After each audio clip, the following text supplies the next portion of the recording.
என் தந்தை இறந்த பிறகு என் வேலை காரணமாக அம்மாவை ஜப்பானுக்கு அழைத்துச் சென்றேன். இது என் முதல் கதை.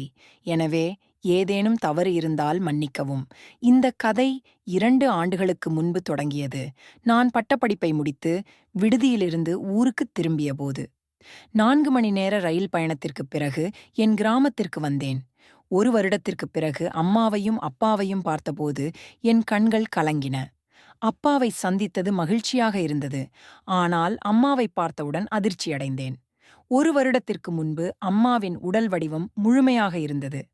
ஆனால் இப்போது அவரது இடுப்பு 28 அங்குலமாக குறைந்திருந்தது. 40 வயதில் அவரது வெள்ளைத் தோலும் இளமையான தோற்றமும் என்னை ஆச்சரியப்படுத்தியது. மனதில் தேவையில்லாத எண்ணங்களைத் தூண்டியது. அன்று மாலை அம்மா உணவு தயாரித்து என் அருகில் அமர்ந்தார். கைம்பெண்ணாக இருந்தும் அவர் இறுக்கமான சல்வார் சூட் அணியத் தொடங்கியிருந்தார். வீட்டில் அவர் குறுகிய நைட்டி அணிந்திருப்பதை கவனித்தேன். உள்ளாடைகள் இல்லாமல் இது எனக்கு புலப்படுத்தியது. இந்த காட்சிகள் என்னை உற்சாகப்படுத்தின. ஆனால் குற்ற உணர்வும் ஏற்பட்டது. ஜப்பானில் என் வேலையைப் பற்றி நினைக்க முயன்றேன். ஆனால் அம்மாவின் இருப்பு என்னை புலப்படுத்தியது. ஒரு நாள் அவர் ஒரு துணியை மட்டும் போர்த்திக் கொண்டு சோஃபாவில் படுத்திருந்தார். என் மன உறுதி தளர்ந்தது. ஜப்பானில் இந்த உணர்வுகளை எதிர்கொள்ள முடிவு செய்தேன். ஜப்பான் செல்லும் நாள் அம்மா சல்வார் சூட் அணிந்திருந்தார். அது அவரது அழகை மேலும் வெளிப்படுத்தியது. நான் என் கருப்பு கண்ணாடியை கொடுத்தேன். அது அவருக்கு மேலும் அழகு சேர்த்தது.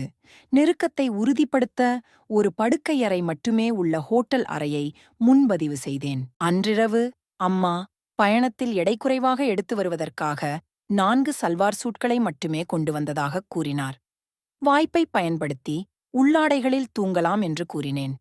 அவர் புன்னகைத்து ஒப்புக்கொண்டு என்னை பார்க்காமல் படுத்தார். நான் ஒரு குறுகிய உடையை மட்டும் அணிந்திருந்தேன். ஆனால் எதையும் செய்ய தைரியம் வரவில்லை. மறுநாள் நான் அலுவலகத்திற்குச் சென்று நிறுவனத்தின் உதவியுடன் ஒரு சிறிய குடியிருப்பை வாங்கினேன். அம்மாவின் ரசனையை அறிந்து அவரை ஆடைகள் வாங்க அழைத்துச் சென்றேன். ஜப்பானில் ஆடைகள் சிறிய அளவில் இருந்தன. நான் அவரை ஷார்ட்ஸ் மற்றும் டி-ஷர்ட் எடுக்கச் சொன்னேன். அவர் தயங்கினாலும் சில தைரியமான ஆடைகளைத் தேர்ந்தெடுத்தார். உள்ளாடைகள் கடையில் வெட்கப்பட்டு சில செட்களை வாங்கினார். குடியிருப்புக்கு திரும்பியபோது, அம்மா, இந்த சிறிய ஒரு அறை மட்டுமே உள்ள இடத்தை ஏன் வாங்கினேன் என்று கேட்டார். நான் பதில் சொல்லாமல் தவிர்த்தேன். அவர் நைட்டி எடுக்க மறந்ததாக கூறியபோது நான் கிண்டலாக, நீங்கள் என்னுடன் இதற்கு முன்பு இப்படித்தான் படுத்திருக்கிறீர்கள் என்றேன். அவர் பதில் சொல்லாமல் சமையலறைக்குச் சென்றார்.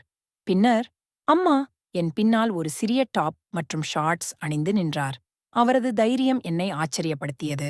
நான் கிண்டலாக, உங்களைத்தான் சாப்பிடுவேன் என்று சொன்னபோது அவர் புன்னகைத்து சமையலறைக்குத் திரும்பினார். அன்றிரவு நாங்கள் ஒரே படுக்கையில் படுத்தோம்.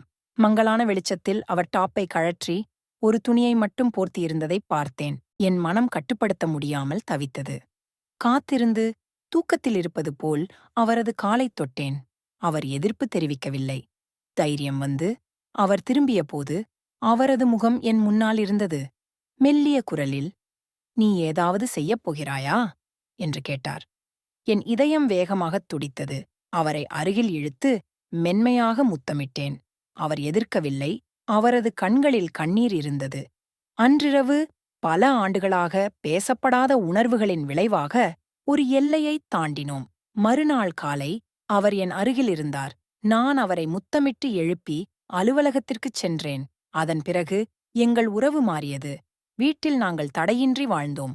9 மாதங்களுக்குப் பிறகு அம்மா ஒரு பெண் குழந்தையை பெற்றெடுத்தார். நாங்கள் இருவரும் அவளை ஏற்றுக்கொண்டோம். இன்று எங்கள் 1½ வயது மகளுடன் நானும் அம்மாவும் மகிழ்ச்சியாக